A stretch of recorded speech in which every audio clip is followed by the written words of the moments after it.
I, for one, am grateful, Mrs. Bush, that they are finally bringing civilization to this savage land. I could not agree with you more, my dear. My daddy settled this land, and I know he'll be looking down on us, pleased at how we help the natives. Yes, they've lost their land, but they've gained access to heaven.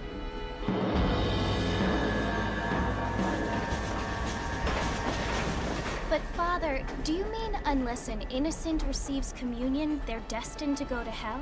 It hardly seems fair. What I mean to say, Jenny, is that there is a great deal of difference between an innocent and a savage. I never thought of it that way. Yes, they lived like animals, but they're happier now.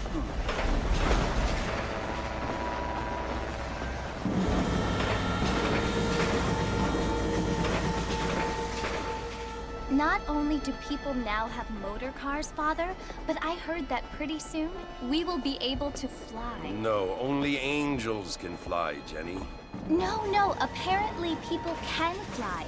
Didn't you hear? Out in Kansas, a man even got a car to fly. I hardly think so, Jenny.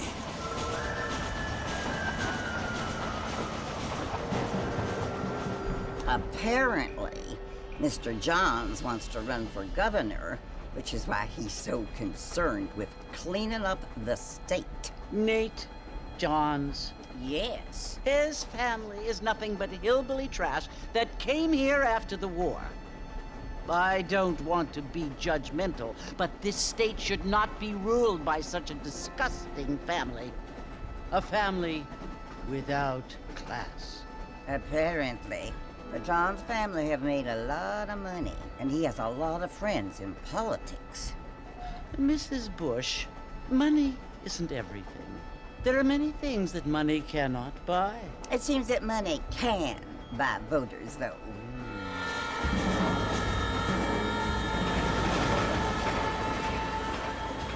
What you must remember, my dear, is that we have been brought here to spread the word. And the word and civilization, they are the same thing. They are the gifts.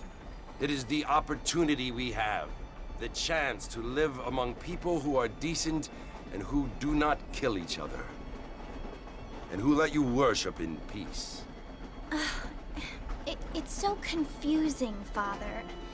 Sometimes I find it impossible to make the distinction between a loving act and a hateful one.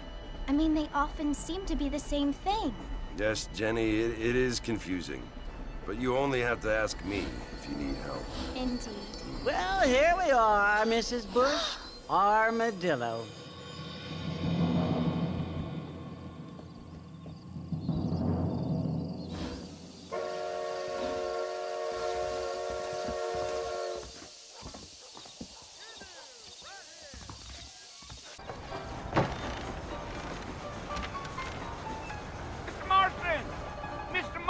Over here!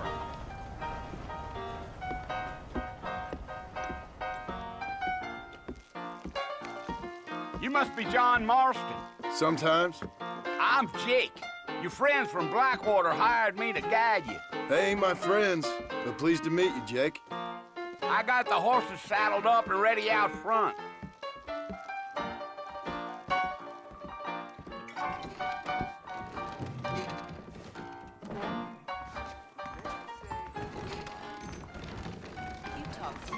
Sherry cobbler, but I heard all the lies before. Crossface! All righty, Mr. Marston, let's get. I ain't so sure about that. Take it slow on the way out of town. No need to kick up a lot of dust. Yeah.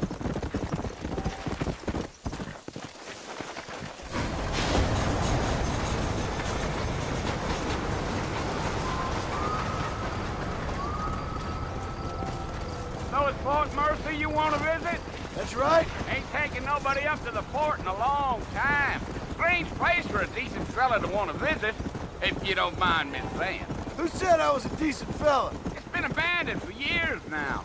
Folks say it was built during the Mexican War. What kinds of soldiers around back then? Why'd they leave? Well, I ain't entirely sure. I heard they had to go up north to fight Indians, or Maybe they got tired of being soldiers and went looking for gold. You know how things is. So what are you doing up at the fort? I'm looking for an old friend. Well, like I says, you ain't gonna find many folk round those parts these days. Those you do find are about as sociable as an ulcerated back tooth. I mean, I ain't one to judge a man by the company he keeps, but... Well, he ain't been friends for a long time. Yeah.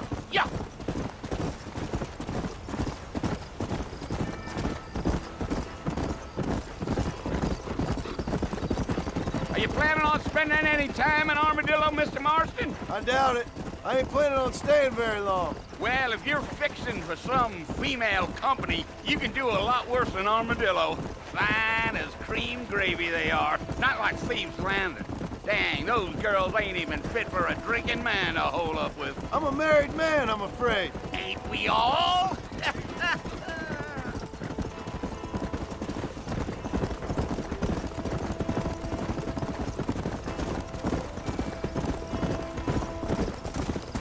Yeah, so it was the marshal who hired me. Lee Johnson, do you know him? I think I heard his name. Says he got a telegram from some Blackwater big bugs asking for a guy. I guess it's none of my business. That's right.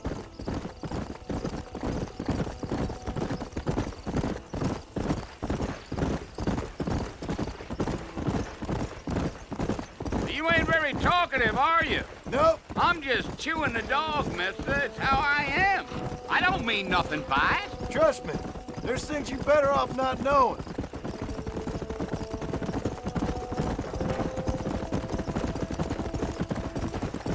Damn coyotes. What a waste of good meat. Not far now. You'll see the fort when you get to the top of this hill.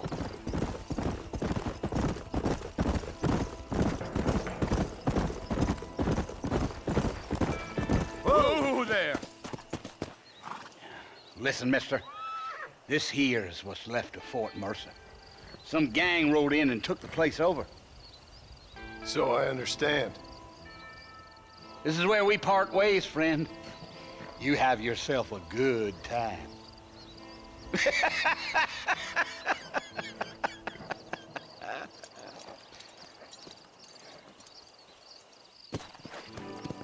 Come on.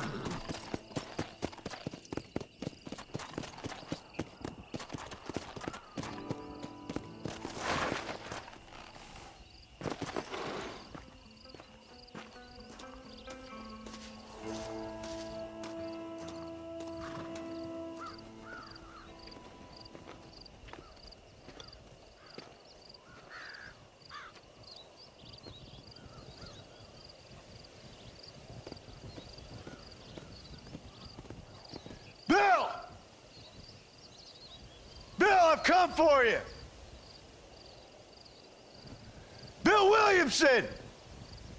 Come out here right now!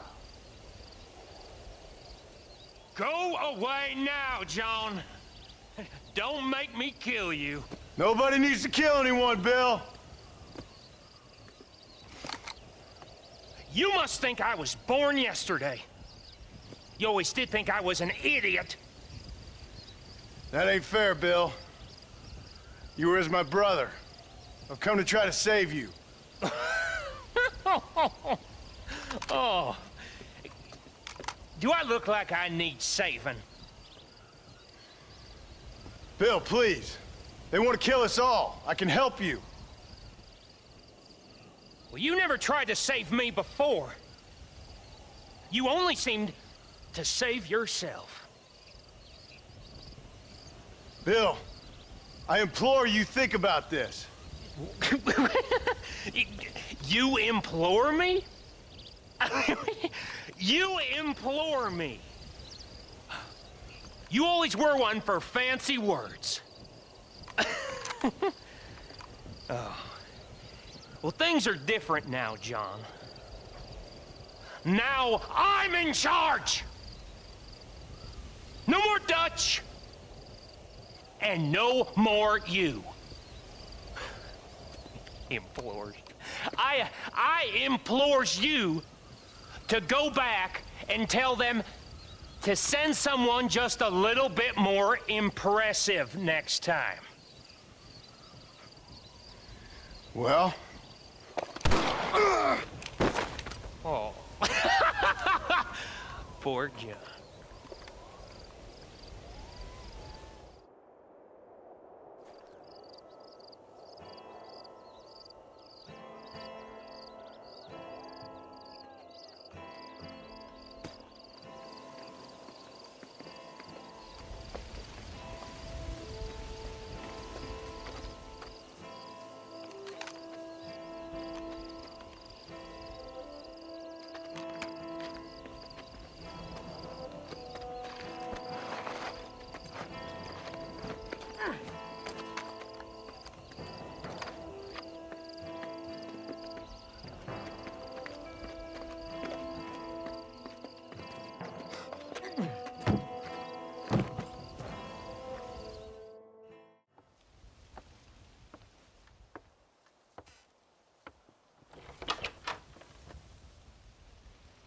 Well, you're alive. So it would seem. So, how do you feel? I don't know the polite word for it. I do. Stupid is the word we use around here. What were you doing? I was doing something stupid. Well, you'll be okay. Once you didn't die, the doctor said you'd be fine. He got the bullets out a couple days ago. Good. It cost us $15. I'm sorry, madam. Should have left me there to die. Did you want to die? I mean, was that it? Was that why you went straight out to Fort Mercer and picked a fight with the worst bandit in the county? To die, Mr. Mr. Marston. John Marston. Bonnie McFarland. Miss Bonnie McFarland. Well, you may be right, Miss McFarland. I don't know. So what were you doing? Was trying to give Mr. Williamson a chance. For old time's sake. You know Bill Williamson? Knew him. Long time ago. Well, what was he like? Dumb. Just like you. Thank you, miss. See my hat? I have.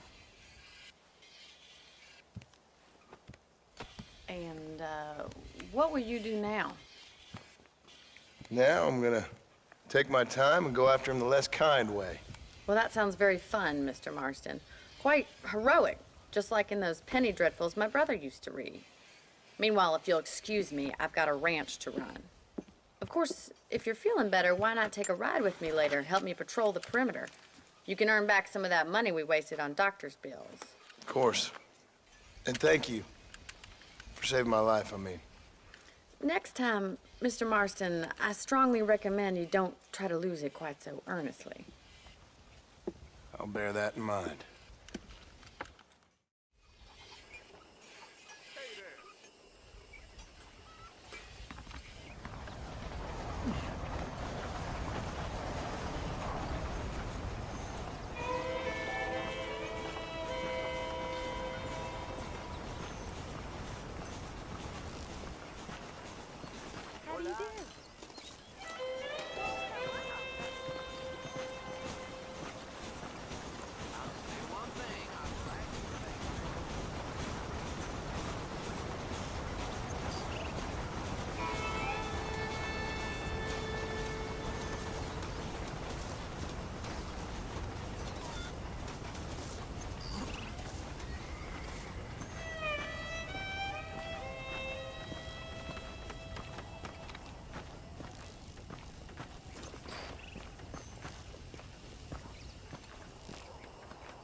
Mr. Marston, back in the land of the living, I see.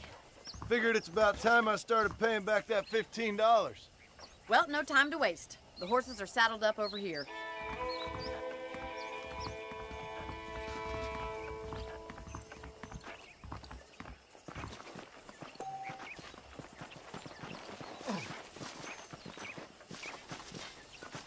There's the foreman's office. It's also where we lock up good-for-nothing outlaws, such as yourself.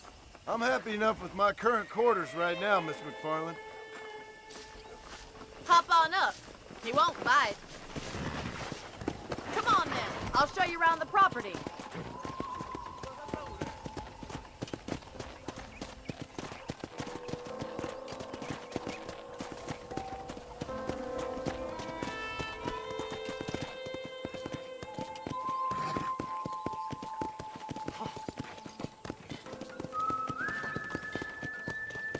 right is the general store. You won't find Parisian high fashion, but it's good for the essentials. Very convenient. I don't think I've ever seen a ranch with its own store before. Come on, easy up now. And here's the corral. This one's for the horses. What do you think? I'm no expert, but it certainly looks like a fine corral. I suspect you've stolen more horses than you've broken. Now, where'd you get such an idea? First impressions are hard to erase.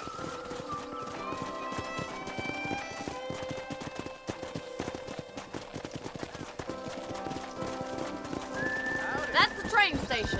Things sure have changed since the line finally got finished, bringing in all sorts of new folk like yourself. Is that such a bad thing? Change is only good when it makes things better.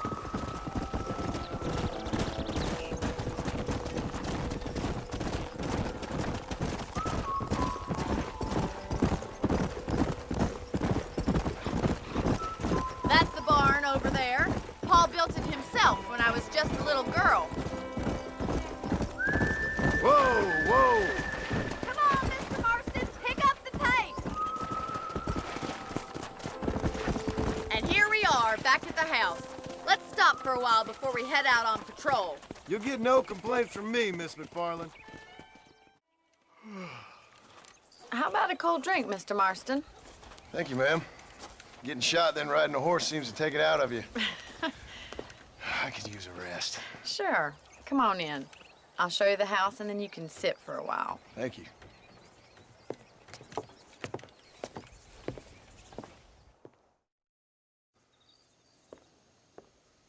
Mr. Marston, Miss McFarland. remember me telling you about the trouble we've been having with rustlers and other undesirables? I do.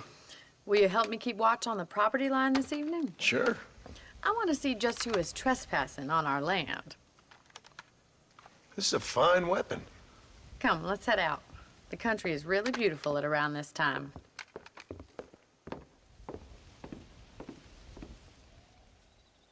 We'd best get moving. This is a dangerous time of night for us.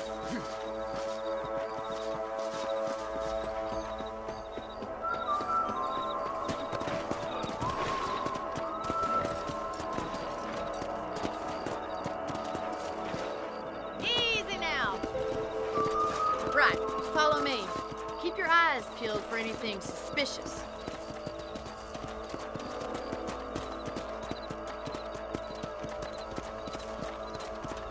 Thank you, Mr. Marston. I feel a lot happier someone's along with me. I feel a lot happier now I got a rifle. Well, with your trigger itch and my feminine intuition, we should make quite a team.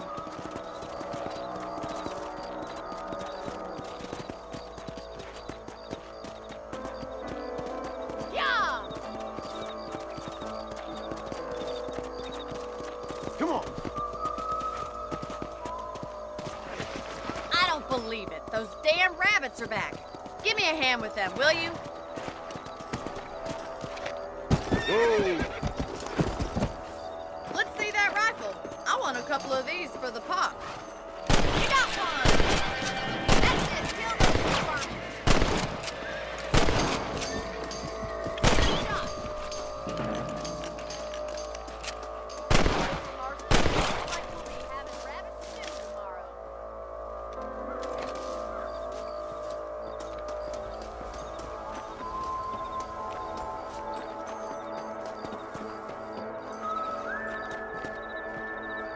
We should keep moving. There's still a ways to go.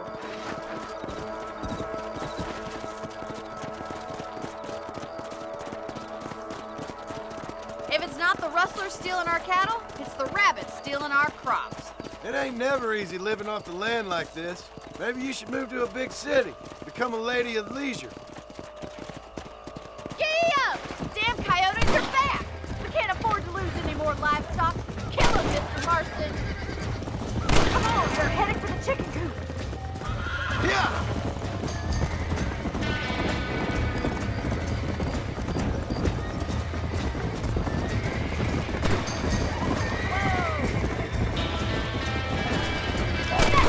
Damn coyotes! There, you got one! That makes you mine. That coyote won't be back.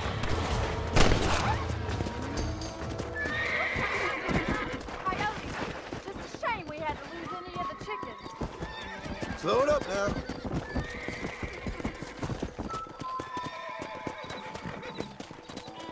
You know, you can actually handle a rifle.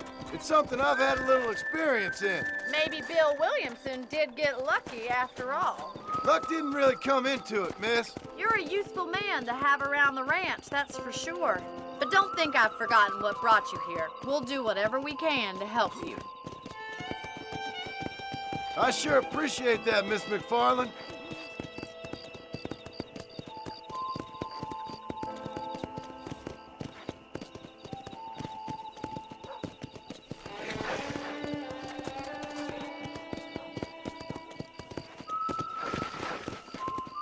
Come on, boys.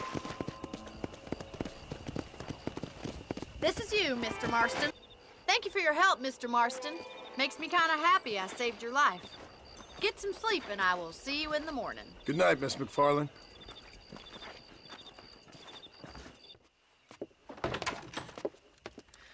Oh, Mr. Marston. How are you doing today? I'm well, Miss McFarland. Thank you. How are you? Well, I'm fine. Thank you. So, how are your ribs? Fine. A little sore, but apart from a couple extra scars, it'll be as nothing happened. Good. Come in, come in. You know, you never did tell me how you met that Bill Williamson or what you wanted from him. No, miss, I did not. Well, why not, if you don't mind me asking? I certainly don't mind you asking if you don't mind me not telling. See, it's a complicated and somewhat pathetic tale, and by telling you, not only would I be putting your life in danger, but also threatening the lives of some people that I hold very dear. Well, I apologize if I seem to be prying. And I apologize for my reticence. Hope you believe me when I say that it's simply out of respect for you. Of course, Mr. Marston. I understand that a city dweller such as yourself likes to have some exotic secrets, so us country folk are impressed. I'm no city man, miss. Yeah, but I saw you get on the train at Blackwater. You with those gentlemen in bowler hats? I'm still no city man.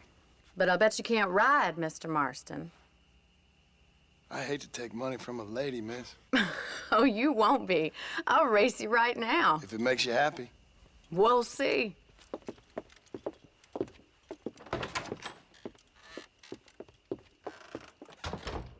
All right, I'll show you how we ride round these parts.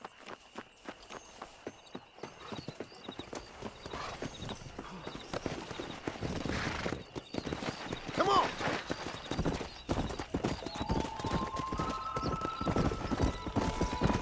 Whoa there. On the count of 3. 3, 2, 1, go! I trust you're not gonna be a gentleman about this. You don't know me at all, Miss McFarland.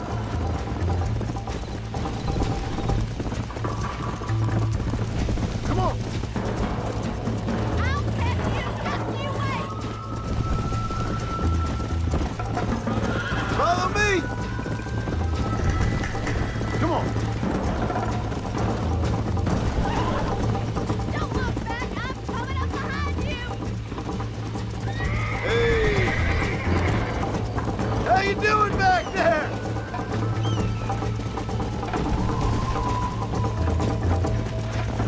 Should I wait for you to catch up? Come on! Isn't this jolly? Yeah. See you soon.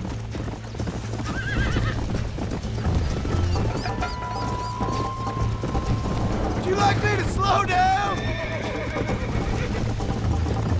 Let's go. Are you saving the best for last?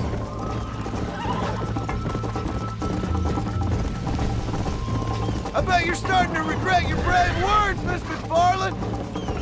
Giddy up.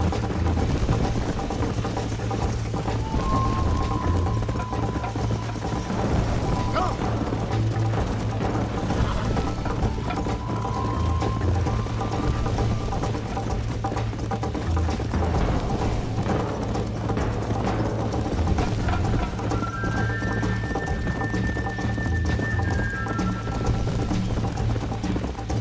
Whoa. Let's go.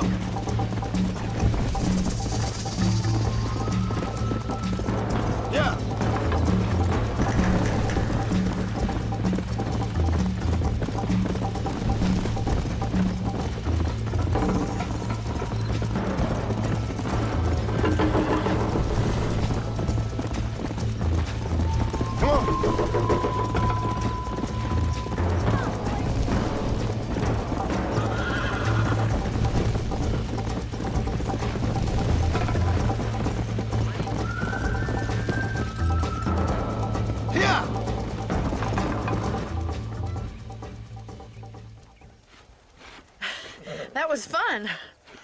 Sure. You know, you should go pay the marshal a visit in Armadillo sometime. I'm sure he could help you deal with that nice Mr. Williamson. Yeah, I might just do that, Miss McFarland. You do whatever you think's best, Mr. Marston. Ah, Mr. Marston, how are you? Good, Miss McFarland. How are you? I'm well. Would you mind riding with me to Armadillo? I've got to get some supplies and I could do with the company. Of course. You can take the reins. It wouldn't do for a terrifying bounty hunter such as yourself to be seen driven around by a woman. Take the reins, Mr. Marston.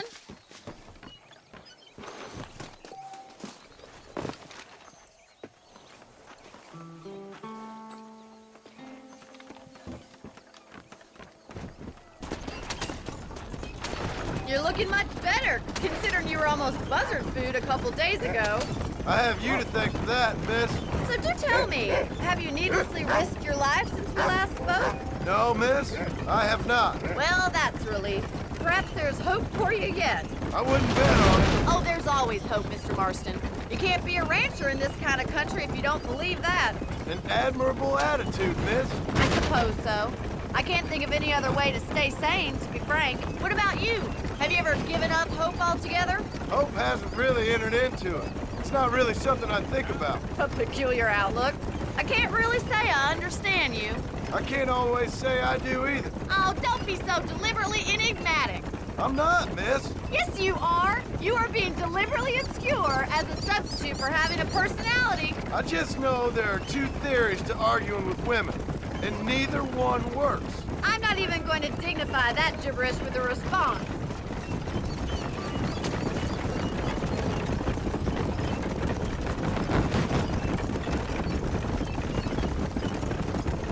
I think it's kind of funny I found you dying on the side of the road and now you're driving me into town. You have a strange sense of humor. Well, you must admit, it's an unusual start to a friendship. I didn't realize we were friends, Miss McFarland. Oh, please.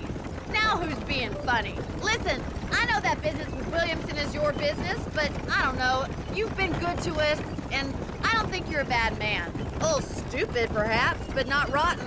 I just worry about you gallivanting around these parts like you're some kind of deranged bounty hunter. Like Paul always says, don't go waking snakes. I appreciate your concern for us lesser mortals, Miss McFarland. I really do. And if there was any other way out, I'd take it. I can assure you of that.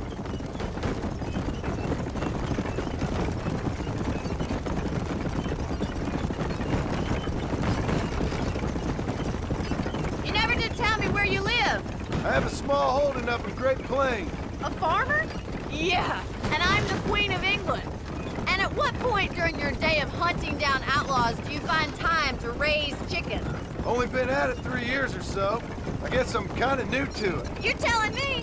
So who's looking after this farm of yours right now? Uncle. Well, he's not my uncle, as far as I know. Just an old dog who's as lazy as a lizard on a hot day. The kind of fella laboring under the delusion that age brings wisdom. Sounds like the perfect person to leave in charge of your entire livelihood. We go way back, and I didn't have a lot of choice. I'd be getting back there if I was you. That's what I'm trying to do, miss.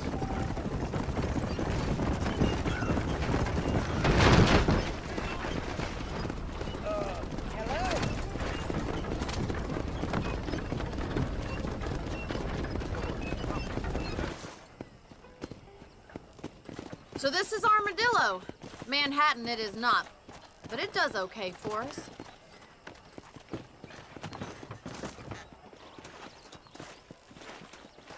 Most important thing for you right now is getting yourself into Dr. Johnson's office to purchase some medicine.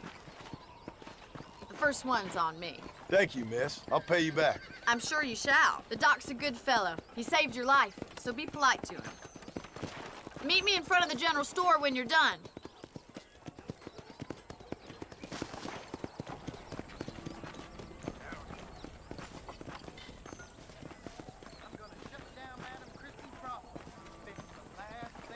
Hello there.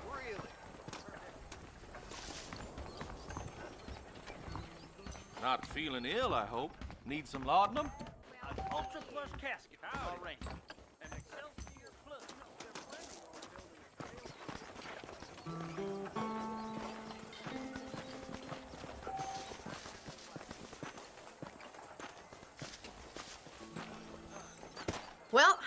Thanks for driving me. It was nice to be able to enjoy the view for once, and a little company never hurts now and again. You're more than welcome, miss. Least I can do. Thank you for the medicine. Why don't you have a look around Armadillo? You can always take a stagecoach back to the ranch later. I might just do that. Travel safely, miss. Try not to get yourself shot. I won't be around to save you this time.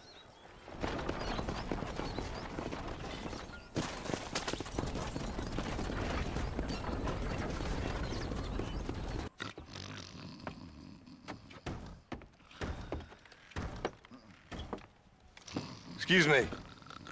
Hey, hey, you got a visitor.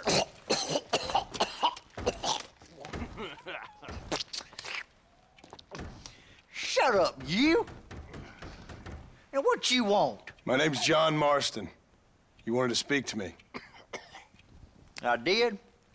Apparently so. Why? I guess because we're both in the business of the law.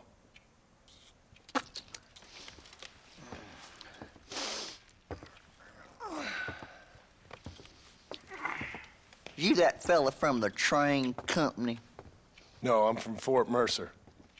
Fort Mercer? You them, one of them Williamson boys. Calm down. Go on, shoot him, mister. Shoot him. Come on, what, you getting cute with me, boy? What's going on here? I got me one of them Williamson boys. I got me one of them idiots who give marshals a bad name. Jonah, put your gun down.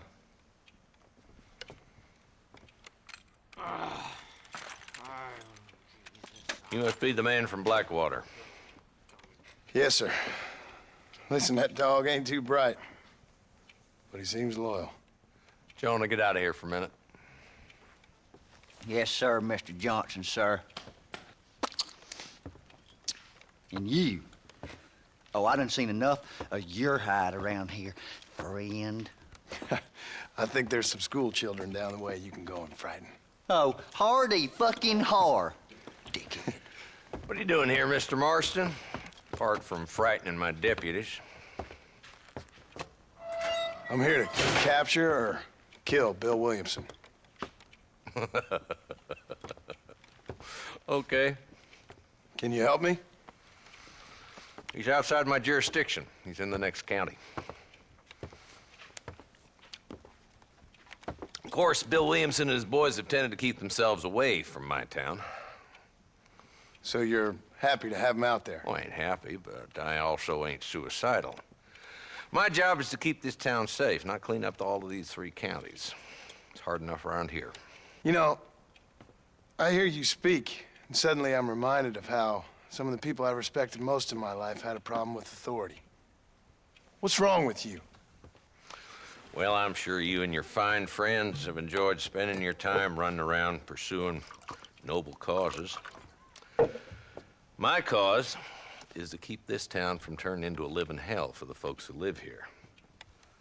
Whole world has problems, mister, and I'm here doing what I can. Why? What's happening? Right now, I got the railway, the people who pay my salary, trying to get me to turn a blind eye to them burning down settlements up there. I got a bunch of cattle rustlers out near Box Canyon needs shutting down. Not forgetting the gang that keeps murdering homesteaders out in the back country. And I got a bunch of hoods over in the saloon, drunk, threatening to shoot up the whole town. That's all I got today. But it's early yet. Give me a couple more days. There'll be more. All right, tell you what.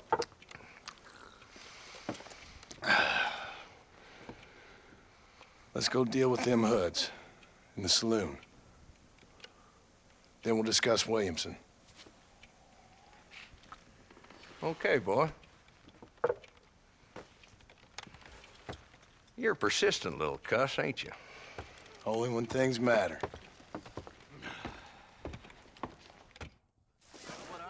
The saloon's this way.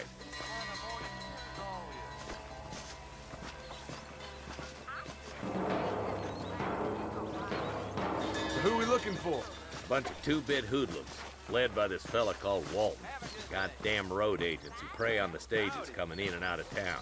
Drivers in Armadillo spend more time with their hands in the air than on the reins these days. And you're happy to let them drink in your saloon? Happy? No. But the way I figure it, better they're carousing in there than out robbing decent folk. That's an interesting approach to law enforcement. I do what I can, Mr. Marston. We ain't the government.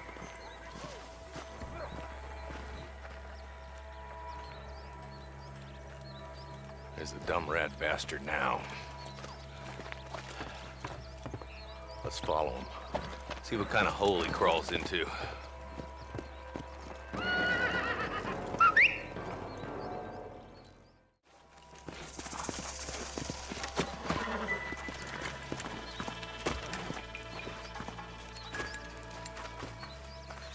Looks like we got company, boys. Damn! Take cover! We'll work our way up this hill. Hey, yeah, you, over here. Move up to that wagon on your right. I'll cover you. Marston, take that bastard behind the crate. There's too many of them. Now move up to that crate. I'll cover you. That fool behind the crate.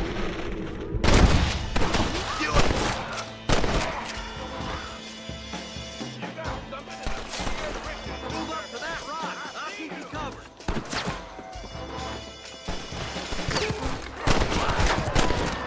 Damn it!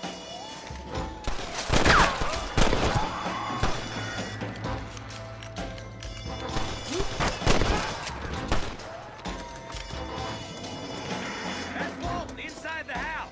Let's see if we can take him alive.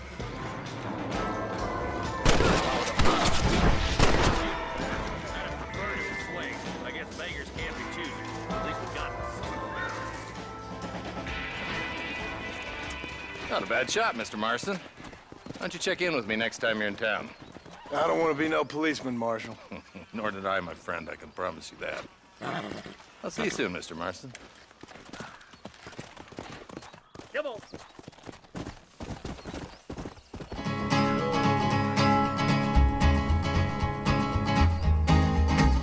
To the town of our Frio rode a stranger one fine day. Hardly spoke to folks around him, didn't have too much to say. No one dared to ask his business, no one dared to make a slip. The stranger there among them had a big iron on his hip, big iron on his hip. It was early in the morning when he rode into the town. He came riding from the south side, slowly looking all around. He's an outlaw, loose and running, came the whisper from each lip. And he's here to do some business with a big iron on his hip, big iron on his hip. In this town there lived an outlaw by the name of Texas Red. Many men had tried to take him, and that many men were dead.